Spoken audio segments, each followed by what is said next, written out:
Hay historias que nos impactan mucho en la vida. Yo soy muy dado a leer buenas historias y a encontrar en los libros buenas historias. Me encantan las historias que leo y las que me cuentan mis amigos. Y normalmente cuando yo voy en un libro, en una buena historia, a veces dejo de leer el libro porque me doy cuenta que quizá allí no hay nada mejor, porque siempre las historias me impactan. Una de las historias más impactantes que yo leí cuando empecé a concretar el ser emprendedor, cuando quise volverme empresario, cuando empecé a investigar por qué era importante volverse empresario, fue la de un pueblo, un pequeño pueblo en Italia que tenía un problema de agua, y entonces los habitantes del pueblo tenían que ir hasta un pozo a llevar el agua y se la pasaban en eso todo el día. Y entonces el alcalde del pueblo contrató 2 hombres para que surtieran el pueblo de agua, y entonces esos 2 hombres, pues a uno de los 2, el más ambicioso, el más emprendedor, madrugó a comprar al otro día todos los baldes que encontró, baldes galvanizados, baldes en acero, baldes de plástico, y entonces los acaparó todos y empezó a cargar agua desde el pozo hasta el pueblo con su esposa, con sus hijos. El agua se desaparecía inmediatamente porque los habitantes del pueblo, por supuesto, tenían una gran necesidad del preciado líquido. Entonces pronto contrató a sus amigos, sus vecinos, sus primos, sus sobrinos, y creó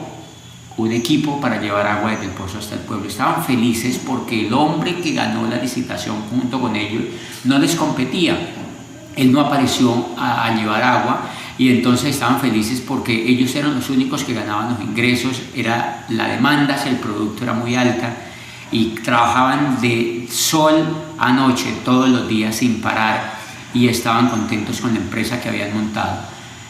A los 2 años el otro hombre apareció en el pueblo con una tubería y fue hasta el pozo y la instaló, y llevó hasta el pueblo la tubería, instaló grifos a todas las casas y empezó a venderles agua por pequeños centavos frente a lo que pagaban por los baldes de agua. La gente empezó a no comprar el agua en baldes, y entonces el dueño de aquella empresa, este hombre, empezó a quejarse de que por qué la vida era injusta, que por qué los habitantes del pueblo eran injustos, de que por qué le dejaban de comprar agua a él en balde cuando llevaban 2 años pelándose sus hombros con ese trabajo. Estaban muchos jorobados, muchos encorvados, tenían problemas de columna, y que no era justo que pasara eso, que la vida era injusta, que la economía era injusta, y que ya ellos, cuando tenían más edad, muchos de ellos estaban viejos, cómo era posible que su único emprendimiento se marchitara porque el otro había salido con esa idea que precisamente les mataba a su empresa. Y entonces se quejaban mucho, y dice el autor, pues los habitantes de ese pueblo no es que fueran injustos, la vida ni la economía no son injustos, la empresa tenía que pasarle eso, y realmente todo lo que pasara no era injusto. Lo que pasa es que en la vida o tú cargas baldes o construyes acueductos. Y entonces